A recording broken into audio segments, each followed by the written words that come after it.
Thank you. I'm really grateful to the organizers to invite me for this, very important talk of the day. And before I proceed, I can discuss, some important issues and some important avenues. I would explain it to all of the participants and organizers that since I'm not an economist, nor do I have any expertise in the industry, but being a student of international politics, the most important thing which we discuss in our subject is the national power. And we know that one of the most important element of the national power is economy. A country that has a strong economy, it has, it can chart out an independent foreign policy, and it can strengthen its society as well as its institutions. And so far economy is concerned, there is no doubt that industry is the backbone of the economy. Wherever you have more industries, wherever you have, a state of the art industries and diversified kind of industries, obviously those industries are going to contribute for the economic development of a country. And obviously, when a state is economically powerful, economically strong and stable, definitely, state is politically as well, it's powerful.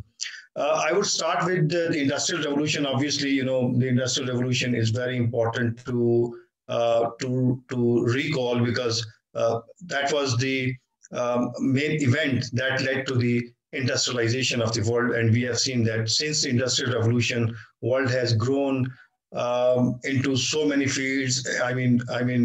Starting with a wheel, inventing a wheel, and now we have supersonic jets, and the mankind has landed over the Mars and Moon as well. And this industrial revolution, it brought political stability in many countries of the world. Unfortunately, so far developing countries are concerned, they had been colonies of the developed countries. And for the industrial development of the developed countries, obviously the raw material that was extracted and exported to the industries of the developed countries. However, post World War II, and more importantly, after the disintegration of the Soviet Union, we have seen that the advent of globalization, it has basically brought the whole world together.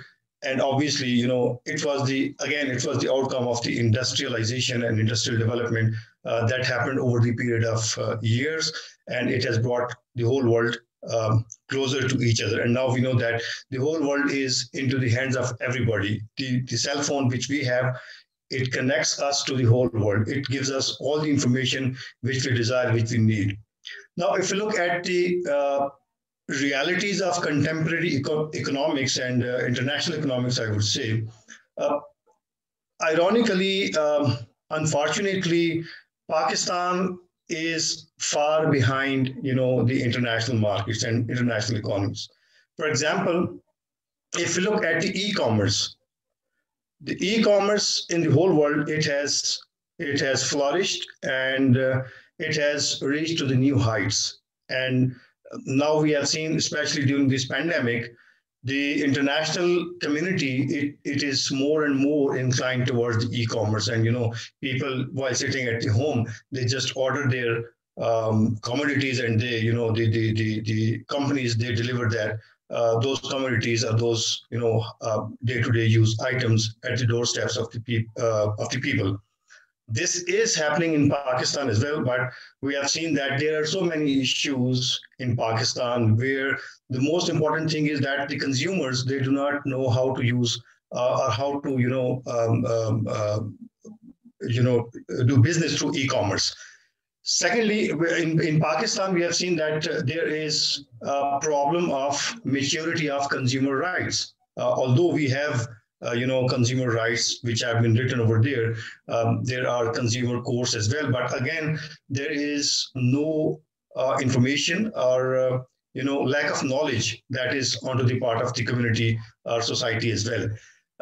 Secondly, again, keeping in view the Sialkot industry and the realities of Sialkot industrial development.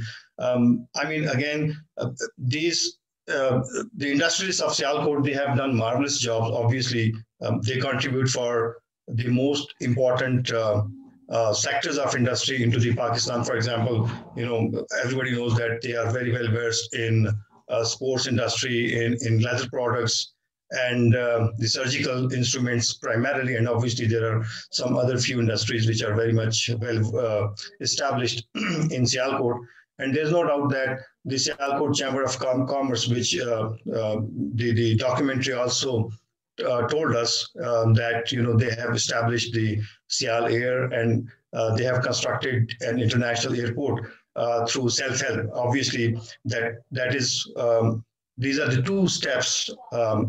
Maybe there might be some other steps which we do not know. They are a role model for not only for the other chambers of commerce and industry in Pakistan, but obviously for many countries in the world as well. However, we know that the world is heading towards a new, the international economy is heading towards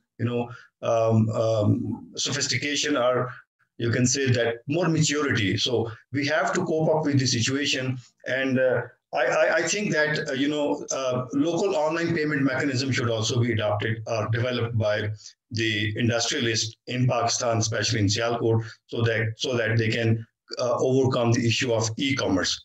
Secondly, the most important thing is that Pakistan lacks research on current and future market trends. This is the need of the time, because we know that the world is the realities of international economy. They are shifting, very swiftly, very fastly. So in order to cope up with the situation, it's very important that the chambers of commerce and industry and the research organizations and universities, they should sit together, they should collaborate, and they should chart out the current and the future market trends, which would help us to identify where we need to put in our efforts, or we need to invest further.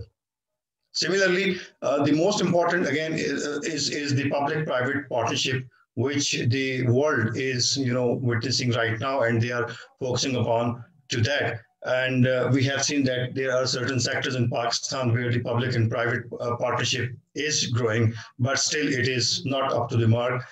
And both the private sector and the public sector, the government, it should be supporting each other. For example, the industrialists, they have constructed their airport. At the same time, the government has constructed the Sialkot and Lahore motorway, and I think there are plans to construct Sialkot to Islamabad or Pindi motorway as well. So these are, both the private sector as well as government sector, they should support each other.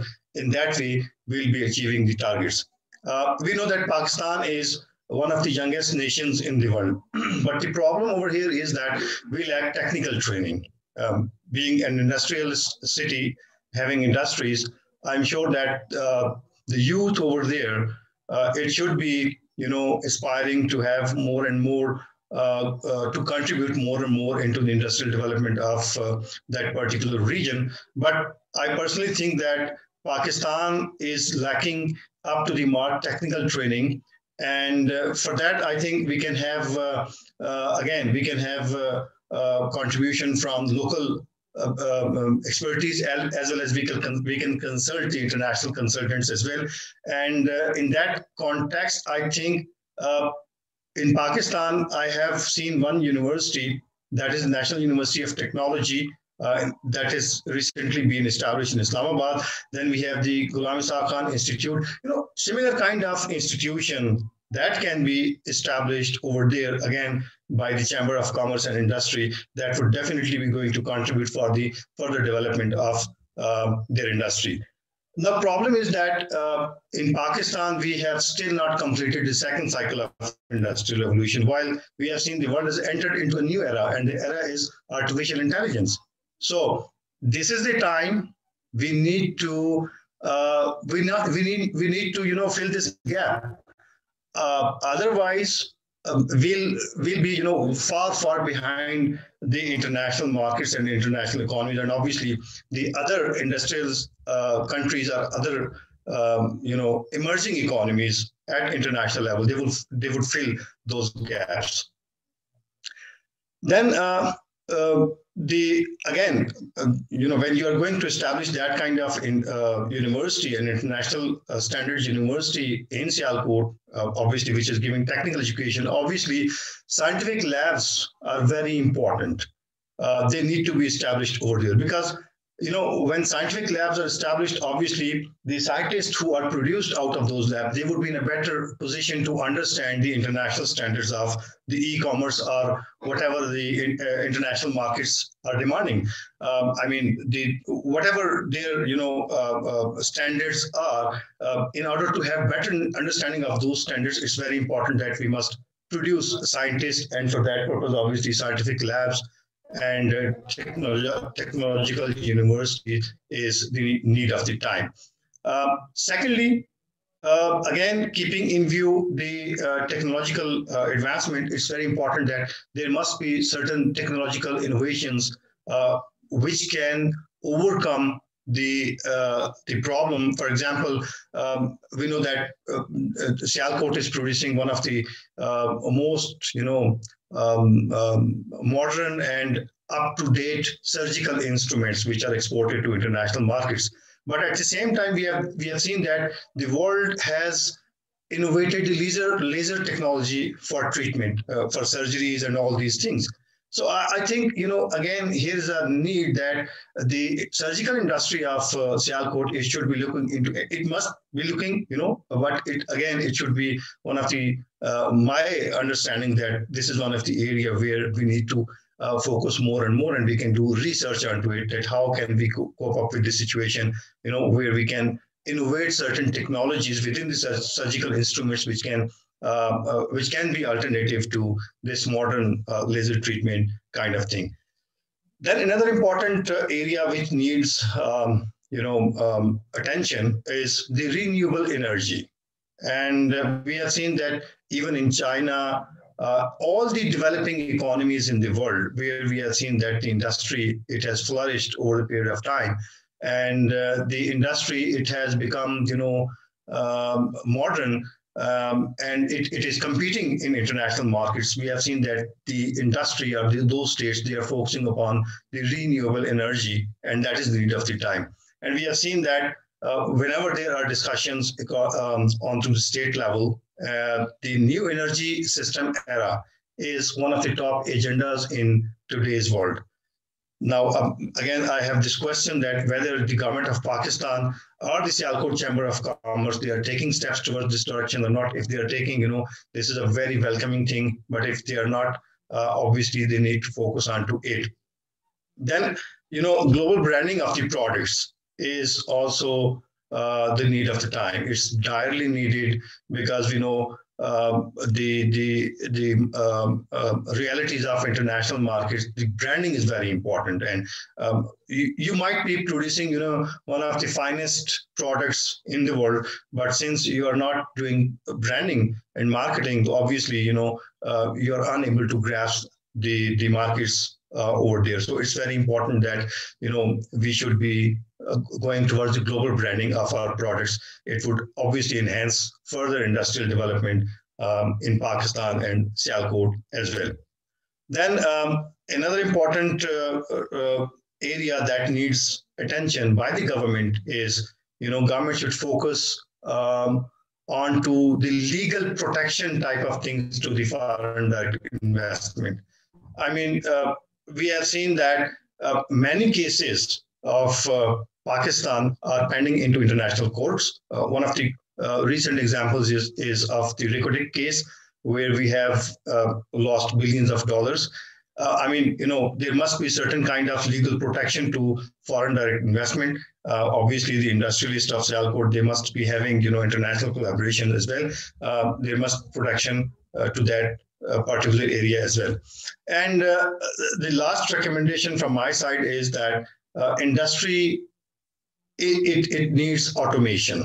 It's very important now that you should be adopting the automation, and it would obviously going to help out to achieve the goals and the objectives which the Sialkot Chamber of Commerce and Industry, it has set for itself. for me, if I can conclude it, for me, Sialkot industrialists, they are role model for many, which I've already explained earlier on. Now, through their collective efforts, they have constructed, again, the Sialkot International Airport as well as Sial Air.